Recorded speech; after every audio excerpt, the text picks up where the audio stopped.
Hey guys, just thought I'd do a real quick video, kind of show you very briefly the process of developing film. I'll dig into it a little bit more in a future video, but just kind of wanted to give you an idea. It's one of the things I enjoy doing just recently and really enjoy it. So I'll give you a quick run through, and in a later video we'll go in depth about all the stuff, but here we go. Okay, I'm just going to show you here. I've got a roll of 35mm Ilford HP5 Plus 400 speed ISO film that I just took out of the Yashica camera. I need to load it onto this little roll so I can put it in this tank and develop the film.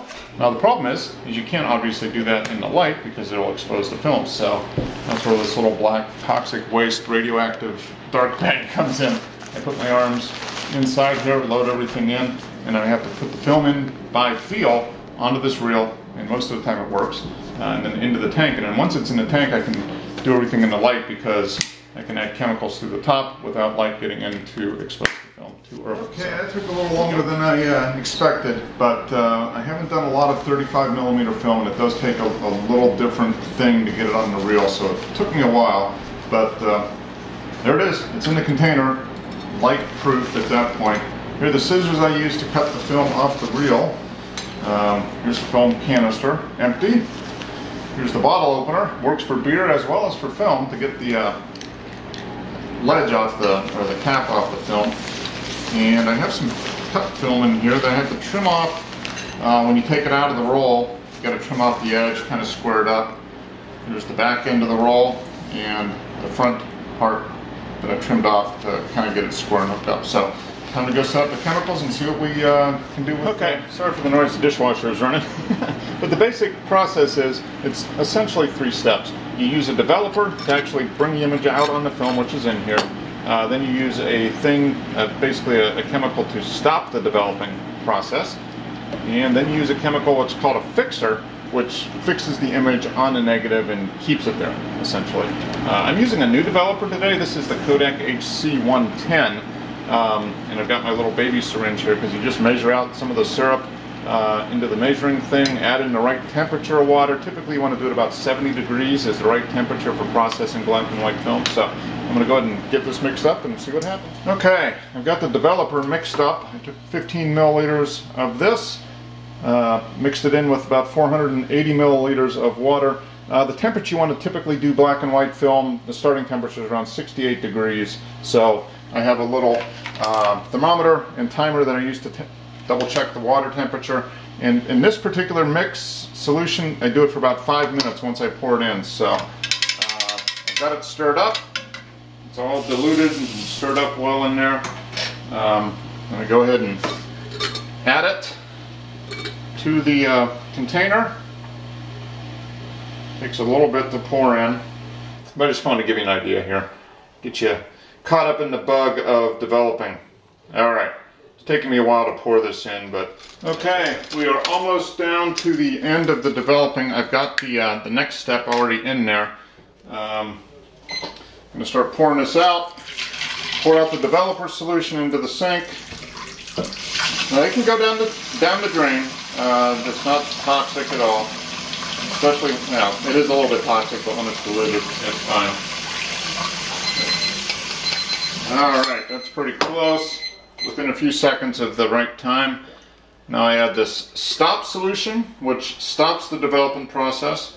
And this only needs to be in there really for at least 10 seconds, but you can keep it in there for a minute or two. So let me go ahead and add that in, and we'll be back. Okay, I've poured out the stop solution. I've got in the fixer, which you do for about 3 minutes or so, and you want to agitate every 30 seconds or so during the process just to make sure the film gets covered completely. And the fixer is going to fix the image on the film itself, on the negative. Now the fixer is something that you don't want to toss down the drain. You can reuse it, and it'll go through a number of rolls, and if it loses a little bit of its power, you can add a little bit more to it.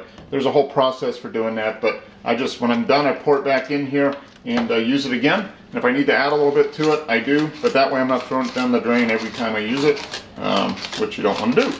So, back in a bit. Okay, I poured the fixer back in the container there, and I can reuse it.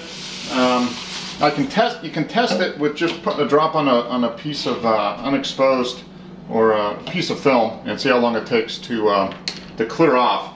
But you can usually get about 8 or 9 rolls out of a batch of fixer. So it's ready for the next time. And now what you want to do is you want to wash the film off, and you can just use regular water for that. So I'm going to wash it off a couple times, and then we'll see what we have. So let me do this, and we'll come back. Okay, here's my high-tech negative drying area, basically the upstairs bathroom. I've taken the reel out of the container, and you see little soap bubbles, very little bit of soap bubbles. I use a wetting agent, which is supposed to help the film dry better, keep the water slick off. So now I unroll it and see what I have. Looks like I've got some negatives, maybe. This film was shot downtown at night, well, end of bright afternoon day, bright afternoon sun, and night. So looks like I've got some success. You can see some images there. I've got a little film clip here. Hook it on, and a weighted one for the bottom to keep it as straight as possible. And I let it dry for a couple of hours. And as you guys can see, there's images. So success. Okay, so there you saw just a taste really of the developing your own film, the process and kind of what you go through. Hopefully it'll kind of give you, get you thinking a little bit about film cameras. I'm going to do my film video, the video of showing my film cameras here next, so you'll see that next. But this is the camera that the film came out of, the Yashica GSN 35mm. I'll talk a little bit more about it, but the process is really easy. And what I really like about film developing, and we'll talk, like I said, talk more about it once I dig into it a little bit more, is that it forces you to pay attention to what you take photos of, and you have a little bit more ownership in the process. And the cost is not out of line. Once you get the chemicals and get going, it's less than $1 a roll to develop really. So hope you enjoyed it. The negatives are still drying. If they get dried and the images are good, I'll post an image here at the end of the video just so you can kind of see. But thanks for watching as always, guys. I appreciate all the new subscribers and all the feedback so far. We're doing great. Keep telling your friends, and we'll see you later. Happy shooting.